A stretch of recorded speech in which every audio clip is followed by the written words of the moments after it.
and welcome back to Riders on the Road. We are at the Outer Banks of North Carolina for a full-time family's Halloween hangout. Let's see what we did there. The drive to the Outer Banks was about 4 hours. It was pretty. We stayed at a private campground and got an end spot.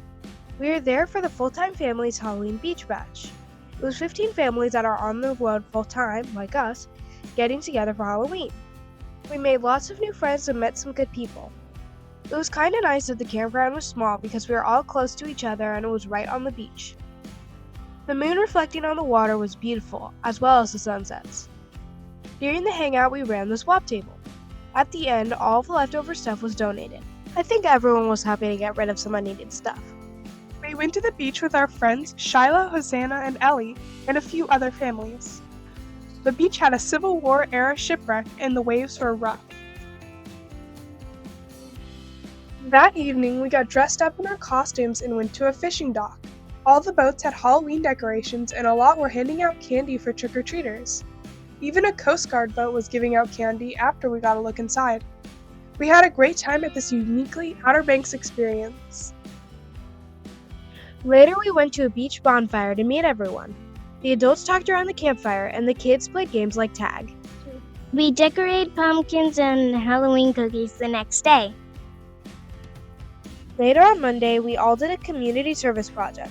We put together impact kits for World Share, which is a Christian missionary organization. One night the moms went out to dinner. It was great getting to know everyone. Tuesday was Halloween and we did a Halloween potluck lunch. We made spiderweb, 7-layer dip, and deviled eggs. Everyone else brought something and there was lots of good food.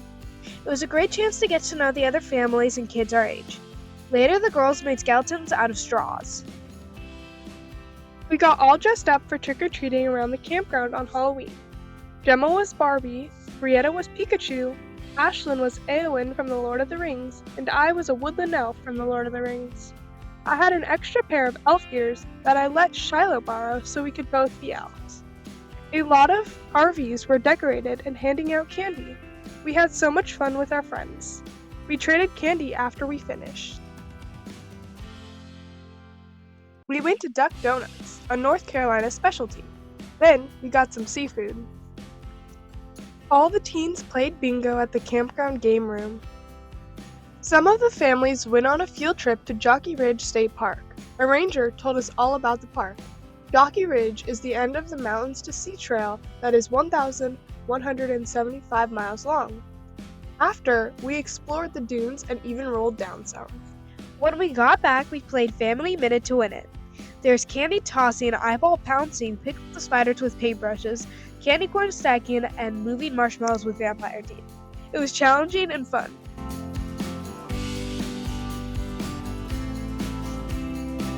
Gemma and I had lots of fun with the kites we made.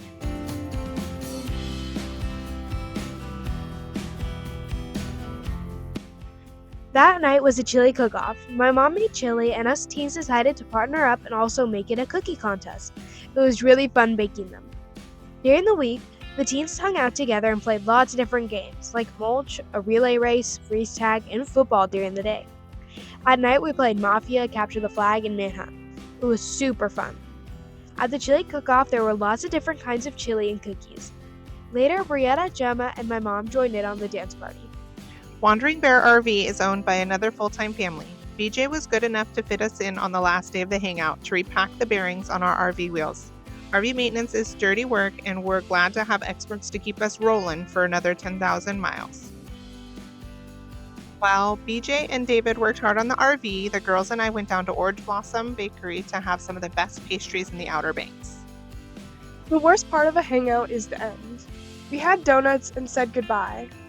We were staying for another week, but most people left that day. We went to the Roanoke Island Festival Park with our friends. It had exhibits, a settlement site, and a replica of the Elizabeth II. We explored the ship, but there wasn't much to see. We played some chess and ran around in circles.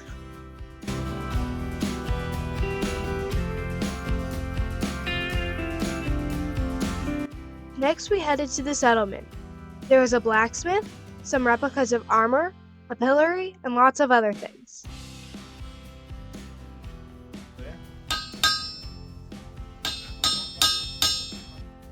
There was also a really cool woodworker stand where we could shave the stick to shape it. There was an area that we could use rope to make chair legs too. So this is called turning. You know anybody with the last name Turner? This is their job. They're the spindle makers. You often take the name of the guild you're employed with as your surname. So if your last name's a verb, it typically tells us what you did for a living. After that, we stopped at the replica log house and then went to the museum. It was a fun museum to explore with friends. When we headed out, the sunset was pretty. On Sunday, there was a Thanksgiving potluck at the campground. The food was good and we brought this fruit turkey. The sunrises over the Atlantic are glorious. The sand that makes up the Outer Banks is constantly shifting like nothing we've seen on the West Coast. The coastline can move inland at a rate of 10 feet per year, more when hurricanes hit. So homes that were near the beach or within a 200-foot walk to the sea can end up like these in about 15 years. Notice the exposed pipes. Properties on the Outer Banks are some of the most expensive on the East Coast, and the communities try to slow the movement by pumping sand, building higher dunes, and installing jetties to the tune of $100 million in 2021 alone. But we humans can't stop nature. It's a fascinating place to visit. We went to the North Carolina Aquarium with Shiloh, Hosanna, and Ellie. We saw a diver in the shark tank and got to touch some stingrays. There was an albino sea turtle and an albino alligator, and of course, lots of fish. We had so much fun with our friends.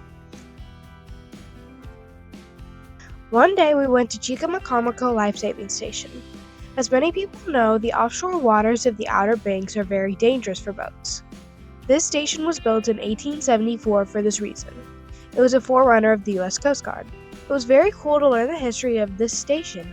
They had the original surf boat used in the famous 1918 Merlot rescue, where these brave men from the life-saving station rescued 42 sailors of a British tanker from the fiery Atlantic after their ship was struck by a German U-boat. The name Chickamaucomico actually means shifting sands. David and I even got a date night. Fancy that. Our stay at Ocean Waves was quite pricey. We paid the monthly rate because it was cheaper than 2 weeks. Now you can see why we appreciate our time in Thousand Trails Park. Our meals out weren't as costly as they could have been because not once did we all go out together. The fee for the hangout was our biggest cost, but really it was priceless. We met some fantastic families that we've kept in contact with, especially Melina and Ashlyn. It was great making some new friends. See you next week on Eyes on the Road. Bye!